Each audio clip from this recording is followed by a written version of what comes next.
So I got a really, really big update from you from the community manager of New World. Now, they are talking about the recent trading post shutdown. In case you guys aren't familiar, the trading post is shut down right now. All trading, company treasury, everything is gone right now. You can't use it. And they had to do this because there was a duplication exploit going on again, this time with housing, that let people duplicate items that they could put down in housing. So people are duplicating major trophies and selling them, which they decided to go ahead and just shut down the entire economy because of. Now, I don't know if there were other duping exploits going on at the same time, but either way, they decided to shut down the economy, and they have a lot to say about it. And one thing they have a lot to say about is banning players. Now, I see a lot of comments in my videos about people only getting 24-hour bans for gold duping and stuff, and I can tell you that is just not true. The vast majority of people who have gold duped or item duped have been permanently banned. I've seen it. I've seen them talk about it. I don't want to give away sources, but I have definitely... I have information, okay? Sources say, as they say, anonymous sources or whatever, but the vast majority got banned, like actually perma-banned. And now they got rid of the family sharing thing, they really are banned, and they have to buy more of the game and use VPNs and stuff if they want to play again and try to, dupe again. But with that being said, let's take a look at this post. So here's Luxendra, the community manager.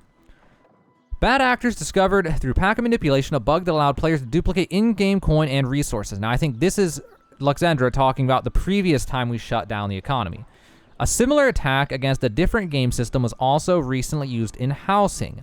Together, for these exploits, we have permanently banned over 1,200 players, removing their items from the economy and canceling their trade post listings. We took decisive action against obvious bad actors with a first pass on November 2nd, permanently banning accounts for the most egregious offenders, which eliminated over 80% of duped coin and item value from the economy. The remaining duped items have continued to hurt many players' experience. It didn't affect all players or worlds equally, and also more significantly impacted players who were pursuing endgame goals and gear. We apologize for the impact this has had on some of our most dedicated players. It's disheartening to see it's disheartening to see others cheat to obtain what you have worked so hard to achieve, while also hurting the economy in the process. It has taken us time to unravel and identify where the items and coin landed, but as of November 15th, we are glad to report we have permanently banned 460 additional players from either the original trade or newer housing exploits. By doing so, we are able to remove 98% of remaining duped items and coins in the game. The small amount of duped items that remain were a result of players who stumbled upon the duping issue but did not take exploitive action and will not be banned. We've also investigated how these duped items have impacted the endgame progression. Our investigation has not shown a significant uptick of max level gear. The below chart shows that the number of players with even a single piece of max level gear is still quite low. We did a specific deep dive into voidbent armor, and while some of the armor was duped, much of it was removed from the game through bans and is still a very rare item. We are still examining the narrower list of items involved in the housing exploit, and there will be further permanent bans there as appropriate. And they show this graph. Let me see if I can zoom this in for us, okay? Because they kept it so small you can barely read it. So if you go to this, we have level 60 players. And then here is percentage of level 60 players with at least one gear score 600 item equipped. And then here's the percentage of players, level 60 players with at least one voidbent item equipped. And here's the percentage of level 60 players with full 600 gear score armor equipped. Now, I love the New World team. I think they're doing a good job, guys. And I'm very supportive of them on this channel if you're familiar with my channel. But I have something to say about this. This statistic is, in my opinion, complete BS. And here's why. Level 60 players. If you guys aren't familiar, about like 60 to 70% of the player base has quit the game since launch, which is pretty standard for any video game. Every video game sees a giant uptick of players, and then it slowly falls off until it stabilizes around a core set of players who really like the game. I guarantee you that at least 50% of the level 60 players have quit the game, if not more. So all these numbers are skewed in their favor for this analogy, in my opinion. Now, I could be wrong, but I guarantee you that is how these numbers are skewed. So for the actual players who play the game, my guess would be the number of players with at least one 600 gear score item is probably more like 20 to 25%. And then the number with one piece of voidbent armor is probably like 15% or something.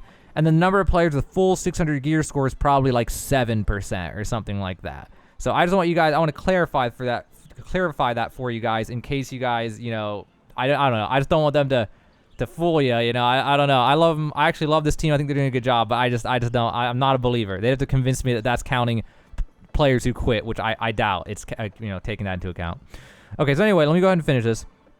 We are working to improve our response time and will remain vigilant against players who violate our terms of service. Exploits will not be tolerated, and penalties can and will include permanent bans for those players using them. Our team is working tirelessly to continue our investigations and prevent future dupes from happening by correcting or replacing game systems that can be attacked. Please continue to report any issues you see, and we will continue to take immediate action. A big thank you goes out to our community. Oh, sorry.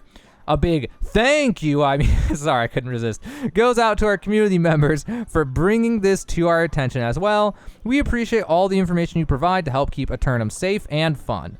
While it took some time to investigate and track down where the duped items were funneled, our telemetry tracks all these transactions, so rest assured we can and will find all the bad actors. Which, by the way, guys, if you don't already, if you love this game and you want to support this game, make it a better game, make sure to be active in the forums and tell them when you find gold dupes and things like that so they can fix them immediately. Another big thing to look into here, which I'm glad to even read this, whether it's true or not, I'm glad that they acknowledge this about themselves, which is, we are working to improve our response time, which I'm really glad, because if there's like that first time that gold dupe was around for like 2 weeks, people were spamming about it constantly, and they just kind of blew it off at first. And even though I feel like shutting down all trading for a furniture exploit was a bit extreme compared to the one before. It made sense. This one I feel like it was too extreme, to be honest with you. But whatever. I'm just glad they responded fast. It was like they found out, and within 6 hours or less, bam, we shut it down. So hopefully there's another gold dupe exploit that becomes obvious at some point. They'll do the same thing that fast next time, or even faster. I would love to see that. Now, unfortunately, what we did not learn from this is when will trading be back? Well, I got back onto my main, and it is still not back right now, and they have not given us any kind of update on it. So my best guess, based on my past experience with the gold duping one, is that by this time, they probably are very familiar with what causes this type of issue. So my guess would be that we'll see it fixed tomorrow or tomorrow night would be my best guess, but they don't want to give us an update this time, guys, which kind of has me a little nervous that maybe it'll take a little bit longer this time, but I'm also kind of thinking that they just don't want to give away hints and disappoint people like they did last time, where last time they said it'll be tonight if everything goes well, and then it didn't, so then they had to wait till the next day, and they built some expectations, you know what I mean? So they're just going to not say anything, but I still think if it's anything like last time, then hopefully tomorrow we'll have trading back. And so in the meantime, I said this on the other video, I'll say this again, if you need money for anything, you can always do 3 daily faction missions for 10 times bonus gold. So make sure your first 3 faction missions of the day are in Shattered Mountain or some extremely high level place like Ebonscale or Reekwater. Also, if you have a server that can do Outpost Rush, you can farm Outpost Rush coins. And also you can do side quests inside of towns that will give you and side quests anywhere, generally, will give you a decent amount of coins, like 100 each, if for some reason you need coins for something while you're waiting for trading to come back. But that's the update, guys. That's all we know as of tonight. I don't know if there'll be another update tonight before I go to bed or not. If there is, I will make another video about whatever they say, if they give us an ETA on when it's coming back or anything like that. So make sure you're subscribed to this channel if you want to keep up with the news on this, if you want to keep up with other things I do, like guides, money guides, helpful tips, eventually build guides, and lots of other stuff I'm getting to. But as of right now, my main focus is keeping you guys updated on what's going on with the trading being off, when we're going to get it back online. As soon as I get updates, I will, as fast as I can, get on here, make a video, and keep you guys up to date by the moment. But now you know what's going on. That's where we're at right now. And if I have any further updates, I will post another video.